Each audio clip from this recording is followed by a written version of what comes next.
Hello everyone and welcome to the channel. I'm Emmanuel, I'm a Boeing 737 pilot, and in this video I'm going to tell you how to get the most out of your VNAV. So, in order to be accurate, VNAV needs a couple of inputs. Before we start the descent, make sure that we have entered the target speed and the speed restriction that we want to abide. Also make sure that the forecast page is all filled in, including reasonable winds at reasonable altitudes like we have it right now. Make sure that the destination QNH is in and that the transition level is correct. Finally, just before we start the descent, we make sure that on the legs page we have an assumed shortcut already taken into account. Now, I'll give you a quick example on how to do that shortcut. So, let's have a look into this approach. We are coming here from the southeast and we have to fly all around the airport in order to make our landing. Chances, however, are that ATC is going to cut us short. So let's do a little bit of FMC Magic to see what ATC might do with us and to plan for that in order to get a proper vertical path prediction. Normally, when you're arriving at Cologne, they vector you about along the 10-mile ring. So what we can do up here, we have a look at the Delta Kilo 417 point up here, and we might just about fly a little bit further out. So let's take Delta Kilo 416 and create a waypoint that's some 5 miles in front of it. We do that by taking Delta Kilo 416 / -5, and now when we insert this, we are going to get a new waypoint along the route that is 5 miles ahead of the waypoint where we want to go. Now we can do the same as expecting our vectors to final by taking a waypoint halfway between leg 2 and Delta Kilo 455. So let's take leg 2 / -2, and now we've got a waypoint that is about halfway in between. So let's join those waypoints up and use that to get our VNAV path more accurate. So we'll take leg 01 and place it beyond the Delta Kilo 401 up here. And like that, we can see the FMC is now estimating the shortest possible way that I am reasonably expecting from air traffic control. Now, if we just have a look at the waypoints in front, we can see, for example, that we now get the waypoint Vipper over here at flight level 74. Do note that I've not executed this yet, because we want to keep the route that ATC has cleared us for in the FMC. But what I can do, I can click on this to copy the restrictions that we had up here. Now I click Erase, which basically brings back the original routing, and I insert this over here, execute it, and now we are prepared for a shorter approach, while at the same point still having the full routing in. And this, my friends, is a lovely Microsoft Flight Simulator wind gust. We have now started our descent towards our destination. And what you see right now is something that happens quite often in the real plane as well. The speed either drops below or gets above the target speed. The likely reason for that is a forecast wind that does not match the actual wind. So for example, for flight level 200, we've had a forecast in the flight plan of 264 at 55 knots, but looking at the wind display we can see we've got 270 at 77 over here.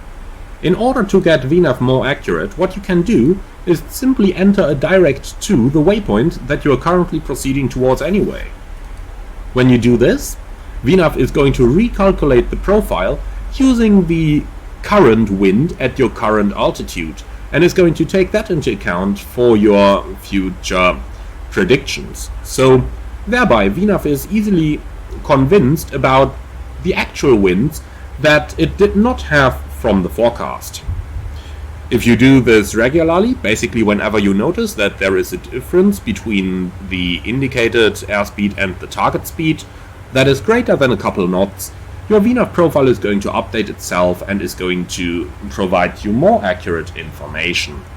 Something else to take into account there that I've actually not done on this flight yet. If we look outside, we can see that we are basically entering some clouds, so the usage of anti-ice might be needed. So try to estimate the altitudes at which you're going to turn the anti-ice on and at which you're going to turn the anti-ice off again. Keep in mind that in case you are using the VNAV path for the descent together with anti-ice, your idle N1 is going to increase, and thereby you are going to get a shallower descent than if you did not use the anti-ice. Therefore, this is going to be taken into account only if you enter the prediction over here, or if you turn on your anti-ice in the descent, and then enter another direct to the next waypoint once again. This is also going to update the VNAV profile. Here's the situation. We are currently inbound to the extended center line, but for traffic purposes, ATC slows us down to a lesser airspeed. So let's say, for example, we have to reduce speed to 10 knots right now. So we, however, still want to get a more accurate VNAV profile. We have to keep in mind that at 210 knots we are very close to the minimum drag speed, so the airplane is not going to descend as good as it did previously. So what can we do about this? Basically, we always want to update the target speed in the FMC over here with the actual airspeed that we will be flying. So in this case, let's enter a target speed 210 knots. This is going to recompute the VNAV profile for the new speed restriction that we will be following. Now that we've gotten an accurate VNAV prediction, we can keep slowing the airplane down towards the new target speed, and then we can put it back into VNAV mode.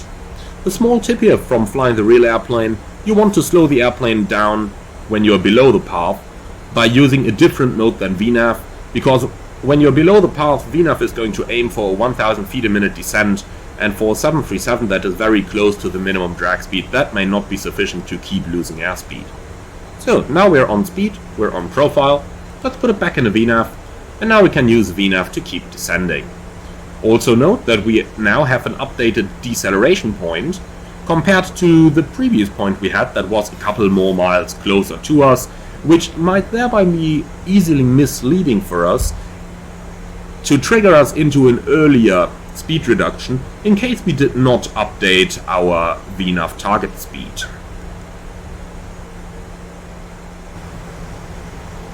Finally, this video is called Getting the Most Out of VNAV, but at some point we have to decide when it is no longer appropriate to use VNAV. Let's have a look into the current situation. We are basically on the glide slope.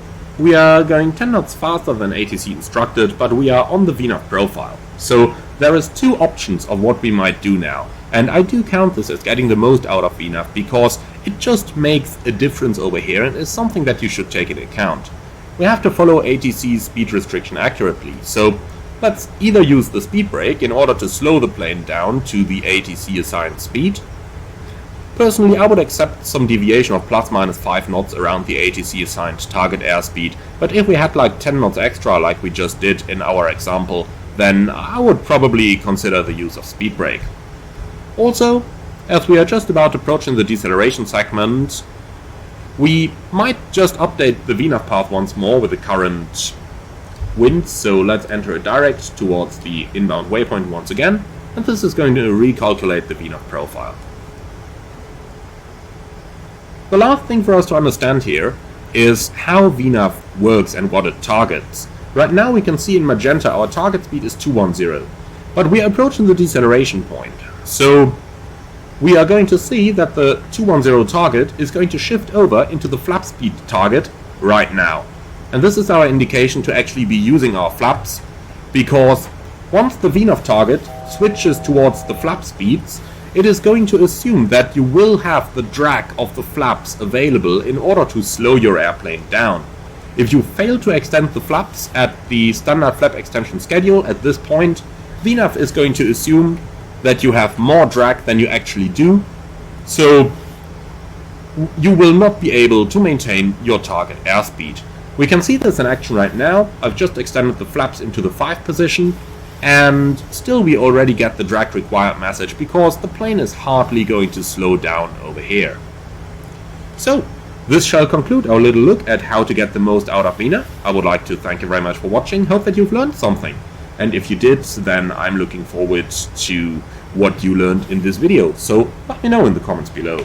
Thank you very much for watching. If you want to support the channel, you can do that using the Buy Me a Coffee link in the video description below, or by becoming a channel member, which is going to give you exclusive early access to new videos from business class membership onward, and in first class membership even the ability to request your own videos. Thank you very much for watching, and I'm looking forward to see you all again very soon.